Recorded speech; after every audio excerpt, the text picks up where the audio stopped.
Hey everyone, Mr. Sujano here, your source for gaming, tech, emulation, and open source news. Let's get started. Alright, to kick things off, today is it's a bit of a weird one, so we're going to start out with some positive information here and talk about the Stop Killing Games initiative. Now, the Stop Killing Games initiative has been extremely successful lately. I mean, we've talked about this one a number of times, and most recently here, a bunch of big content creators have given this campaign a boost. Feel free to check out my previous reporting on the matter, but big content creators like PewDiePie, as well as Moist Critical, and also Asmongold, and I think even Gamers Nexus, and even more. I mean, there's been a lot of attention on this one. And anyways, here in the UK, they have surpassed 100,000 signatures, which was part of their goal, and I would say this is massive. Additionally here, and this one's even bigger, obviously the number's bigger, but the European Citizens Initiative has surpassed 990,000 signatures. And this is probably going to hit its goal. It came out of absolutely nowhere. I mean, about a week ago, they were sitting at just under 500,000 signatures. Now, I'm going to assume soon after this video is posted, this Stop Killing Games initiative reaches over 1 million signatures. And that says a whole lot. However, there is something worth considering here. Well, there are a few things worth considering. So the first thing here, and this is the big thing, just getting signatures doesn't guarantee that the Stop Killing Games initiative is going to result in any sort of law change or anything. It does put it in front of Parliament, and hopefully that's enough to get attention on it and carry the conversation further. Now, to be honest with you, I don't know how politics in the UK work. I don't know how politicians over there work, and well, I don't really understand the political landscape in general. And I would say here, based on my opinions only, I sometimes think that politicians make decisions and argue in favor of companies versus the individual person. And I'm wondering here if even putting this in front of Parliament will make a difference. I'm hoping it does. I'm really, truly hoping it does. But we'll have to wait and see on that. We're going to have to wait and see on a lot of things. But getting attention on it in the first place is, I would say, the biggest first step possible. And the second thing here, and I would say this is a lot smaller of an issue and possibly a non-issue overall, but it's worth pointing out. So Cursed Farm says it's probably not many, but I've been given a couple reports that there have been claims of non-citizens spoofing signatures on the EU initiative. A reminder, this is a government process, and that's considered a crime, and would probably get reported to Europol or Interpol. And this is why I would say every single signature matters. I mean, if you're interested in the Stop Killing Games initiative and wanted to learn more about it, like everything we talk about, links are in the description below right at the bottom. I don't hide my sources. But taking a look here, I would say it's well advised to go over and above the signature requirements here just in case something like that were to happen. And on top of that, the more signatures this gets, the more important it appears to be. Moving on, and we're talking about Geargrafx, which is an accurate cross-platform TurboGrafx-16 PC engine, SuperGrafx, and PCE CD-ROM emulator written in C++ that runs on Windows, macOS, Linux, BSD, and RetroArch. So at the time of filming, Geargrafx 1.5.4 is the latest update, and this update is a small yet mighty update. There's fixes and some brand new stuff, so yet another hotfix that solves issues with certain .q files that use ISO plus WAV. They added volume sliders for CD-ROM audio, PSG and ADPCM, and improved audio mixing to avoid distortion. And speaking about emulation, next up here we're talking about Gamehub, which is an emulation front end. And there's a very interesting post over on Reddit Emulation on Android that asks, why does an emulator need my account information? So for those who may be unaware, Gamehub is developed by GameSir. It can be used for a whole bunch of different things and seems to be gaining popularity in the Android space. And about the whole account information, the key is you don't need information. So from my understanding here, there is a portal version of Gamehub that doesn't require sign-in. And I guess Mac Tech Reviews has you covered with a link in their Discord. Now, it is worth pointing out, I have not been able to verify the authenticity of the portal version of this APK. I haven't found it on the Gamehub website, and I'm assuming here Max Tech Reviews has an APK from a portal, and that's what they're using.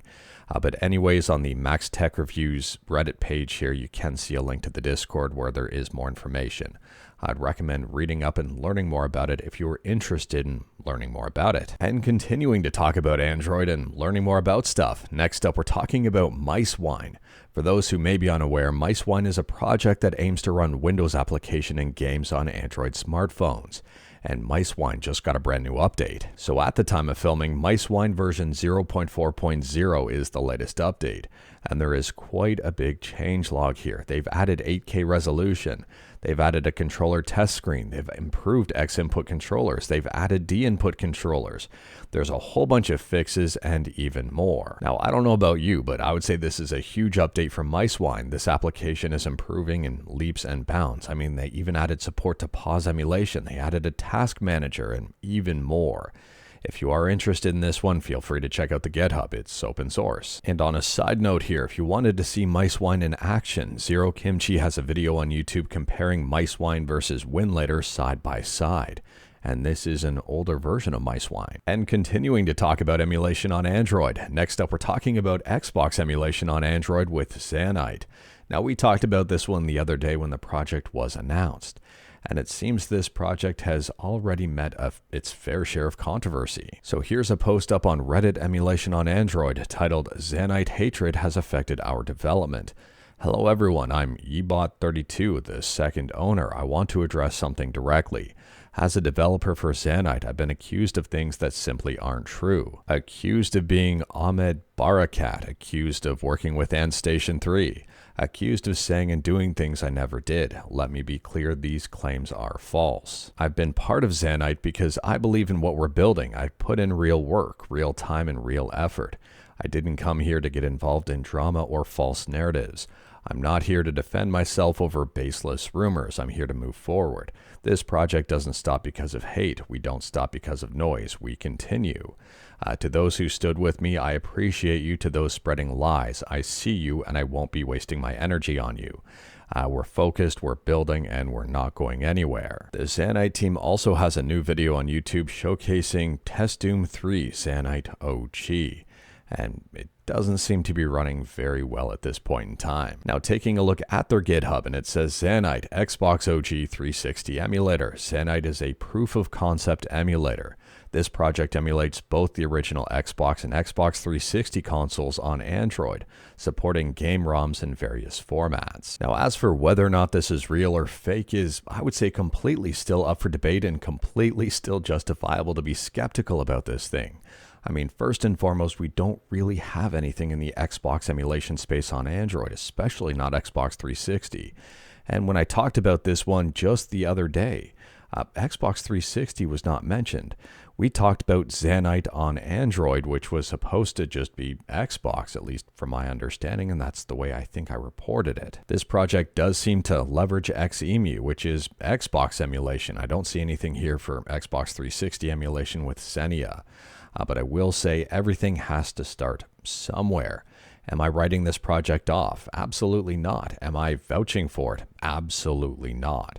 I would say at this point in time, it's best just to wait to see what happens. One of the controversies I've seen here is their support. So they do list a Patreon, and at this point in time, I haven't seen anything verifiable to justify that this project is real. But I also haven't seen anything to justify that this project is fake. And some people are saying that they shouldn't have anything to support unless they've got some sort of proof of concept. And I will say support is completely optional, and I wouldn't recommend supporting something if you're unsure about it. So while I'm not writing Zanite off at this point in time, I think it's way too early to tell. At the same time here, I think it's an incredibly ambitious project, and I'm very curious to see development timelines and how things shape up. I will say here, I don't foresee this releasing in a very great state anytime soon. I could be wrong about that. But just the fact that we don't have anything right now in the Xbox on Android space, and this kind of came out of nowhere, I'm hoping here that it does develop into something great, but you never know. And I would say just be patient with this one, let them cook and see what they cook up. And speaking about what's cooking, next up here we're talking about something that's arguably not cooking, and that's video game spending by young Americans. So there's a brand new article up on gamesindustry.biz, and it's titled "Video Game Spending by Young Americans is Dropping Sharply." Year-over-year spending on games has declined almost 25% among 18 to 24-year-olds. So taking a look at the chart provided, and it does seem that video game spending is down significantly, but spending across the board also seems to be down fairly significantly.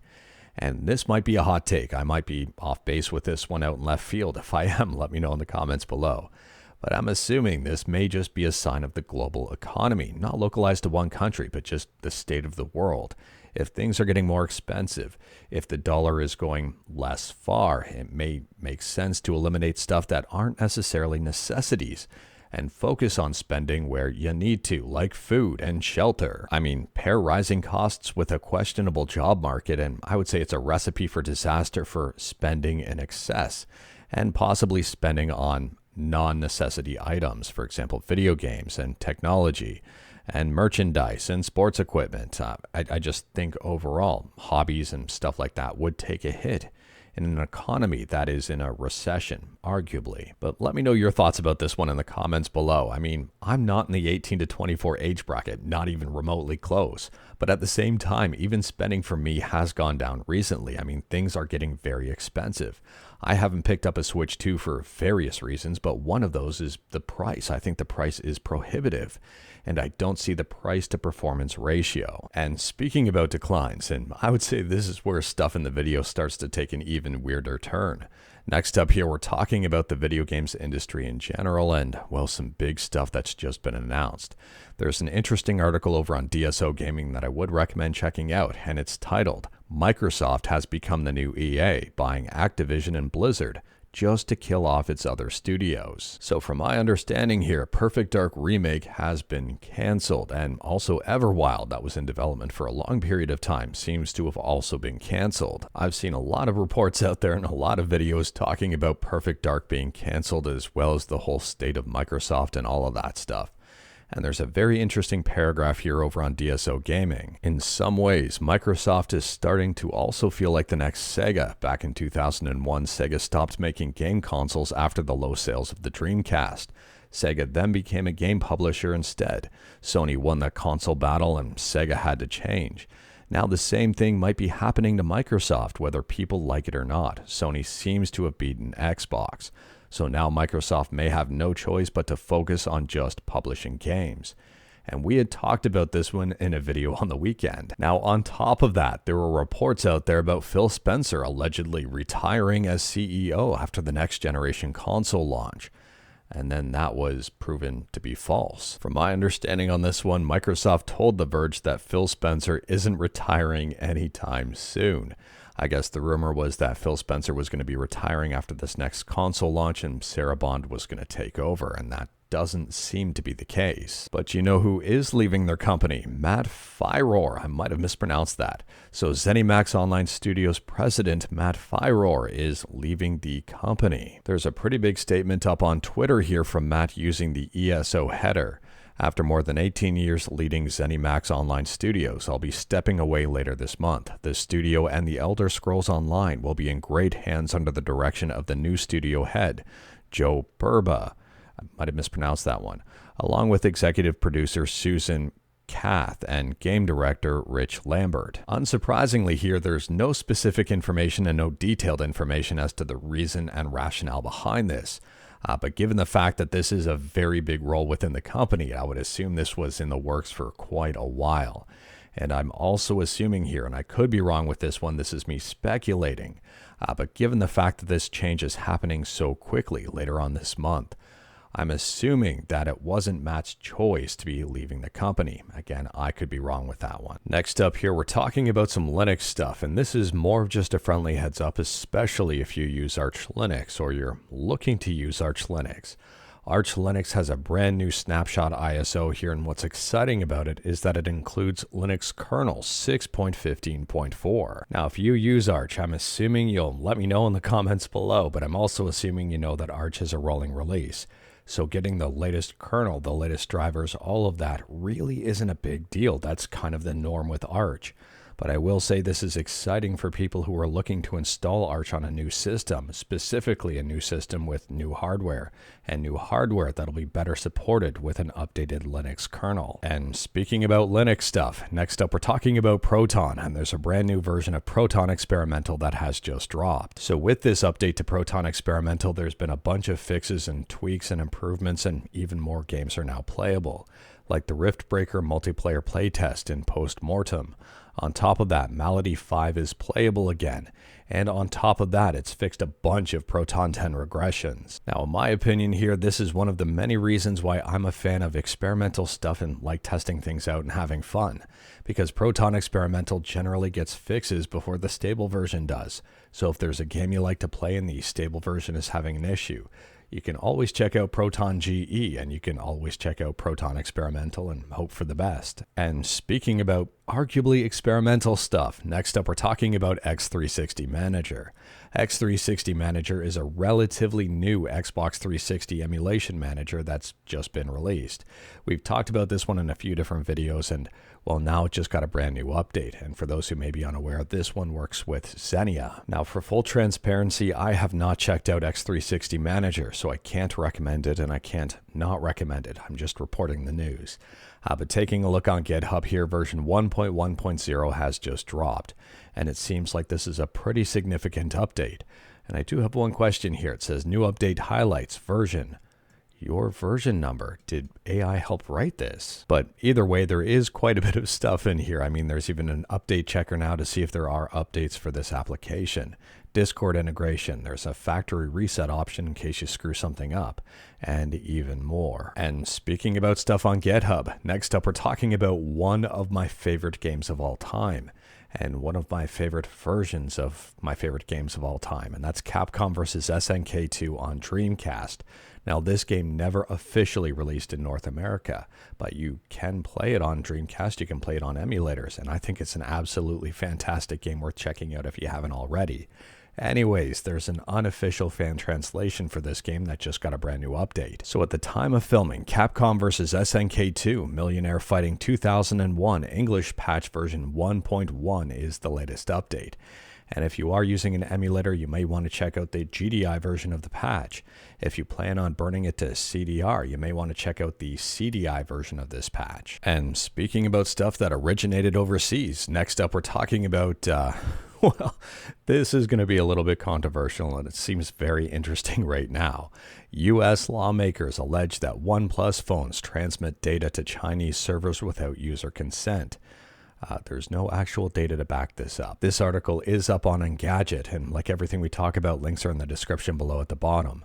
And it's filled with speculations and words like potential transfers of sensitive personal information and more. I don't necessarily know if there is proof just yet. The article goes on to say there's no actual data to go along with these allegations, but the lawmakers claim to have seen documentation by a commercial company that suggests OnePlus participates in the aforementioned practice. I'm curious to see about this one. I'm curious to see if it's going to be as entertaining, I'll use that word entertaining, as the whole TikTok investigation has been. We'll have to wait and see. Part of me wonders if it's just competition trying to get OnePlus out of the space. And part of me wonders if there's actually something going on here. Let me know your thoughts. And speaking about translations, next up we're talking about the monthly Game Fan Translations recap for June. And Emulator has a brand new video up on YouTube that I'd recommend checking out if you're into fan translations for games. There's about 20 games listed overall in this video. Everything is time-stamped, and it's very easy to navigate, and it's very comprehensive. If you are curious about this, I do recommend checking it out. I mean, there's quite a bit of information in here. There's quite a few games I have never heard of before. And maybe you'll find something that you'll be interested in. Maybe you'll find a new favorite game. Who knows? And speaking about finding a new favorite game, next up we're talking about some mobile games on Android that may be leaving the Play Store soon, or will be leaving the Play Store soon. There's a handful of freeware games that'll still be available on Android. It's just you'll have to sideload them. So the developer here says a higher API level will be required for Android apps in 2 months. I'm too busy making new games and living life to update all my Play Store games again. So check them out for as long as they're still available, or sideload them from itch in the future. The developer here is Woodsmoke, and their tagline is making free games for fun. I can get behind that. Anyways, there's 9 games in total. They are absolutely free and may be worth checking out. And speaking about stuff going away, last up here we're talking about Kotaku. And this could be the beginning of the end for Kotaku. Maybe not, who knows. But apparently here Go Media sells Kotaku and says it's winding down. Kotaku has now been sold to the Swiss tech news company Keleops, which previously bought Gizmodo from Go Media in 2024. And Gizmodo seems to be doing okay. Taking a look, I haven't seen any announcement on Kotaku just yet unless I missed it, so I don't know if there's going to be a changing of the guard. I don't know if things are going to be different on this website or what's going to happen. I'm assuming it's going to continue on here, but who knows? But anyways, that is all I've got for you in this one. Straight to the point, all stuff and no fluff. We talked about a bunch today. Feel free to discuss anything we talked about in the comments below. If you like this video, leave a like. If you didn't like this video, leave a like. Hit that subscribe button. Check out my other videos. Don't tempt fate. Save your state.